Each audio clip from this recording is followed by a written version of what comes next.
შვეიცარიის ქალაქ დავოსში სტარტი აიღო ყოველწლიურმა კონფერენციამ, რომელიც მსოფლიოს წამყვანი ქვეყნების ლიდერებს, როგორც პოლიტიკურ, ისე ეკონომიკურ ლიდერებს აერთიანებს.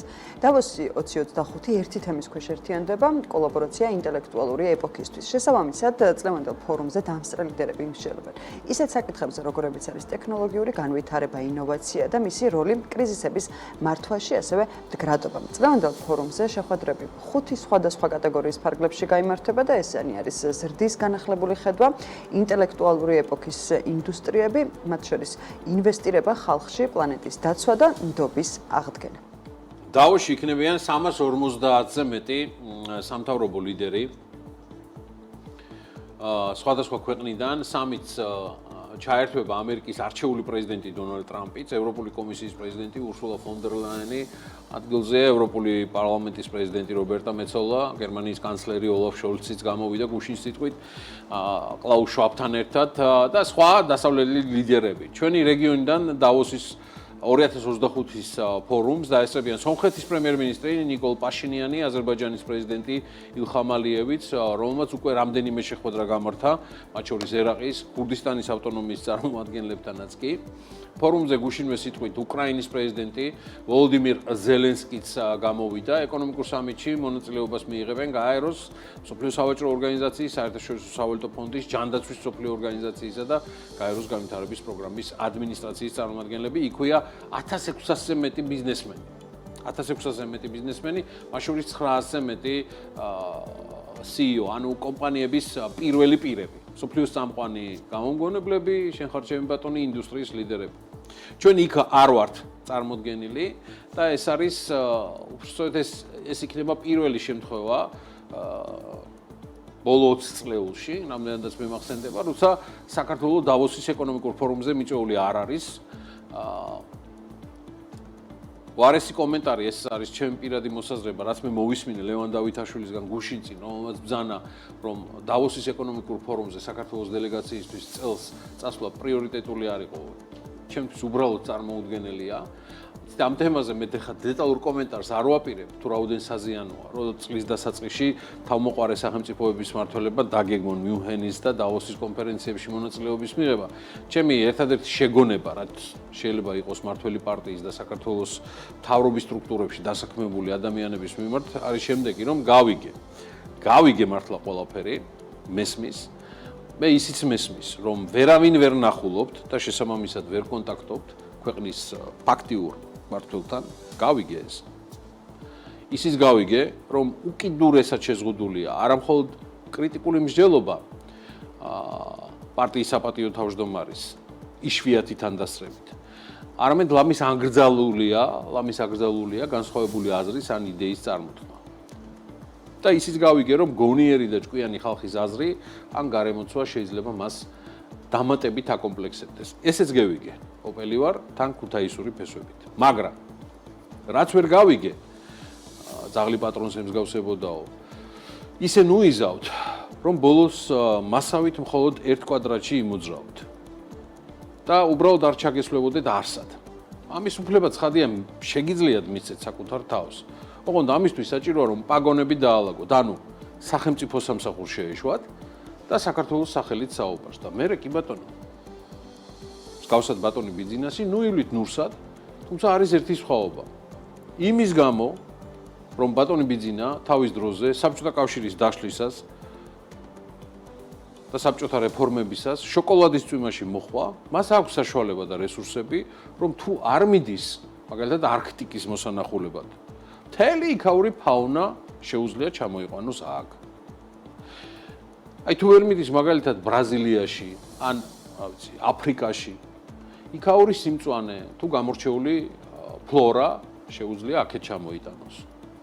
აი მაგალითად აზარტული თამაშების მიმდევარი რომ იყოს, მინი ლას-ვეგასაც მოიწყობდა.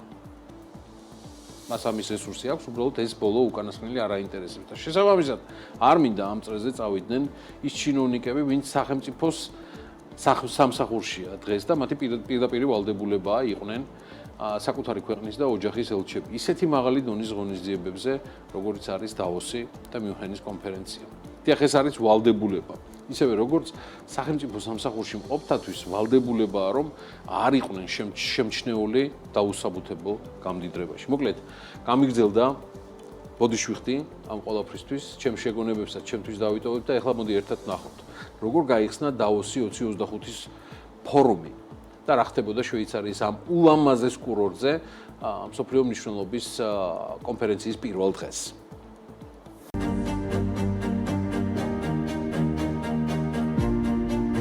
უკვე 55-ით დავოსი მსოფლიო პოლიტიკის, ეკონომიკისა და დიპლომატიის ცენტრი გახდა და მთელი პლანეტის ყურადღება კიდევ ერთხელ მიიპყრო. მსოფლიო ეკონომიკური ფორუმის ყოველწლიურ შეხვედრაზე 130 ქვეყნიდან წელს დაახლოებით 3000 სტუმარი იკრიბება, მათ შორის 60 სახელმწიფოს ლიდერი. გამომდინარე იქიდან, რომ უკანასკნელი წლების განმავლობაში გლობალური ეკონომიკა დიდ ცვლილებებს განიცდის, წამოდელი შეხვედრის ფოკუსშიც, როგორც ცნობილია, ეკონომიკური ზრდის აღდგენის გზები, ახალი ტექნოლოგიების გამოყენების, ასევე სოციალური და ეკონომიკური მდგრადობის გაძლიერების, კიბერუსაფრთხოებისა და კლიმატის საკითხები იქნება. მიღმა ამისა ეკონომიკური ფორუმის ძირითადი თემა AI-ის ეპოქაში თანამშრომლობა. ღონისძიების მონაწილეები 20-იანვრიდან ცდილობენ პასუხი გასცენ შეკითხვას, როგორ უნდა მოექცეს მსოფლიო ხელოვნურ ინტელექტს. რაც შეეხება შეხვედრის მონაწილეებს, ევროპის სხვადასხვა ქვეყნის ლიდერთან ერთად, ევროკომისიის პრეზიდენტს ურსულა ფონ დერ ლაიენსაც ხვდებით, რომელსაც სიტყვა მსოფლიო ეკონომიკურმა ფორუმმა გახსნის დღესვე დაუთმო. მაღალი პოლიტიკური და ეკონომიკური ტრიბუნიდან საუბრისას ლაიენმა აღნიშნა, რომ ევროპა მზად არის ამერიკის შეერთებული შტატების 57 პრეზიდენტთან მოლაპარაკებებისა და ახლებური საპარტნიორო ურთიერთობების დამყარებისთვის. თუმცა, თქვა ისიც, რომ ბლოკი ჩინეთთან თუ სხვა ქვეყნებთან კავშირის გაუმჯობესებასაც შეეცდება. მისი აზრით, ახლა საჭიროა ევროკავშირის კონსტრუქციული ურთიერთქმედება ჩინეთთან. რაც შეეხება თავად ჩინეთს, სახალხო რესპუბლიკას ფორუმზე ამჯერად არა სი ძინპინი, არამედ ვიცე-პრემიერი 딘 სიუესიანი წარმოადგენდა. ტრიბუნასთან გამოსვლისას მან აქცენტი ვაჭრობაზე გააკეთა და აღნიშნა, რომ ჩინეთი სულ უფრო მეტად არის ორიენტირებული კონკურენტუნარიანი, მაღალი ხარისხის პროდუქციის იმპორტზე და არა რაოდენობრივ მაჩვენებლებზე. დაამატა ისიც, რომ პროტექციონიზმს კარგი არაფერი მოაქვს და სავაჭრო ომში გამარჯვებული არ არსებობს.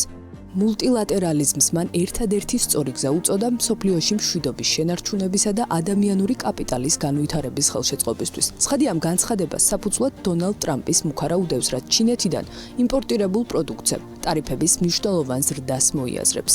რიგით 55 ეკონომიკურ ფორუმზე დამსწრე საზოგადოების წინაშე ომში მყოფი ქვეყნის პრეზიდენტით წარსდგა. მოусმენს ტრამპი ევროპას თუ დაიწყებს საუბარს რუსეთთან და ჩინეთთან ევროპის გარეშე.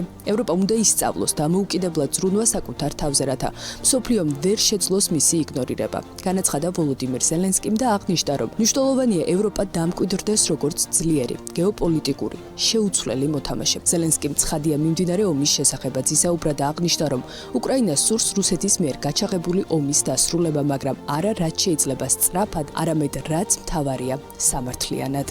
მსოფლიოში, სადაც სოციალური ქსელების დახმარებით ადამიანები ნერვული აშლილობის ზღვარზე არიან, საჭიროა ცივი გონება. ამის შესახებ დავოსის მსოფლიო ეკონომიკურ ფორუმზე გერმანიის კანცლერმა ოლაფ შოლცმა განაცხადა. ის ამ სიტყვებით დონალდ ტრამპის ინაუგურაციას გამოეხმაურა. კანცლერის თქმით, ამერიკის შეერთებული შტატები ევროპის მიღმა გერმანიის ყველაზე დიდი მოკავშირეა და ის ყველაფერს გააკეთებს ურთიერთობის სტატუს-კვოს შენარჩუნებისთვის. სხვათა შორის ოლაფ შოლცი ერთადერთია დიდი შვიდეულის ქვეყნების ლიდერებიდან, რომელიც დავოსის ეკონომიკურ ფორუმს ესწრება. დონალდ ტრამპი კი, როგორც ცნობილია, ფორუმის მონაწილეებს 23 იანვარს დისტანციურად ვიდეო ჩართვით მიმართავს. უნდა აღინიშნოს, რომ წლევანდელ შეხვედრას არაერთი მსოფლიო ლიდერი გამოაკლდება, მათ შორის საფრანგეთის პრეზიდენტი ემანუელ მაკრონი და დიდი ბრიტანეთის პრემიერ-მინისტრი კիր სტარმერი.